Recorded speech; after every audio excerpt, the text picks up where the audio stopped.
नागरिकांच्या मनामनातील आवाज, नाशिक आवाज.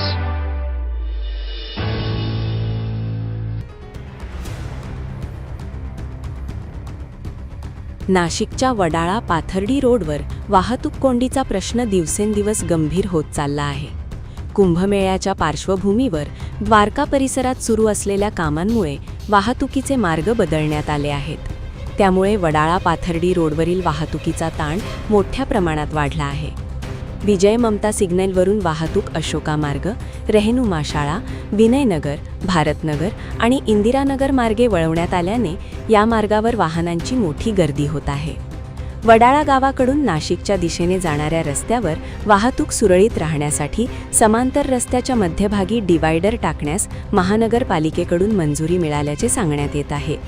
मात्र मंजुरी मिळूनही अद्याप प्रत्यक्षात डिवायडरचे काम सुरू झालेले नाही. परिणामी वाहनांची ये-जा विस्कळीत होत असून दररोज वाहतूक कोंडीचा सामना वाहन चालकांना करावा लागत आहे. विशेष म्हणजे या परिसरात मोठ्या प्रमाणात शाळा आणि शैक्षणिक संस्था आहेत. त्यामुळे रस्त्यावरील वाढती वाहतूक, वाहनांची अनियमित ये-जा आणि वाहतूक कोंडी यामुळे विद्यार्थ्यांच्या सुरक्षिततेचा प्रश्नही निर्माण झाला आहे.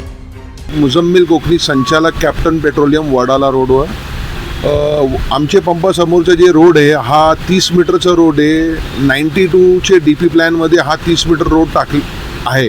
पण सध्या आता 30 वर्ष उलटून गेले, हा रोड फक्त 10 ते 12 मीटर झालेला आहे. नगरपालिका या रोडजवळ दुर्लक्ष करत आहे. तर विनंती आहे की लवकरात लवकर हा रोड करण्यात यावा 30 मीटर. आणि या रोडवर प्रचंड खड्डे झालेले, ह्या खड्ड्यामुळे अपघात होत आहे. आणि हा रोड पूर्ण झाल्यानंतर डिवायडर झाल्यानंतर जवळ इकडे जंक्शन आहे, भारतनगरची आपली झोपडपट्टी, तिथून त्या बाजूनी भरपूर हे झालेले आपले हॉस्पिटल्स वगैरे, तर त्यांना येण्या जाण्यासाठी पण सोयीस्कर होईल. आणि हा मार्ग नाशिक रोडला जायला पण चांगला होऊन जाईल. तर माझी विनंती आहे नगरपालिकेला की लवकरात लवकर हा रोड 30 मीटर करण्यात यावा. नगरपालिकेला माझा एक प्रश्न आहे का हा 30 मीटर का सोडून दिलेला आहे. अशोका मार्गचा 30 मीटर विजय ममतापर्यंत झालेला आहे. परत खालच्या जे 18 मीटर रोड आहे जे सह्याद्रीकडे जातो तो झालेला आहे.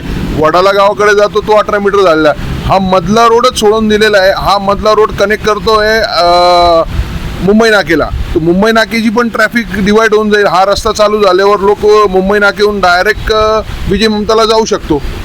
लवकरात लवकर हा रोड करण्यात यावा. एकीकडे कुंभमेळ्याच्या पार्श्वभूमीवर शहरातील वाहतुकीचे नियोजन करण्याचे आव्हान महानगरपालिकेसमोर आहे, तर दुसरीकडे मंजूर झालेल्या डिवायडरचे काम रखडल्याने नागरिकांच्या अडचणी वाढत आहेत.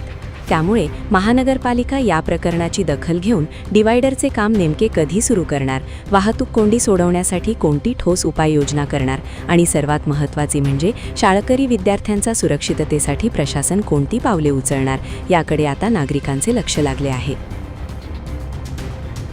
तबरेज शेख, नाशिक आवाज, नाशिक.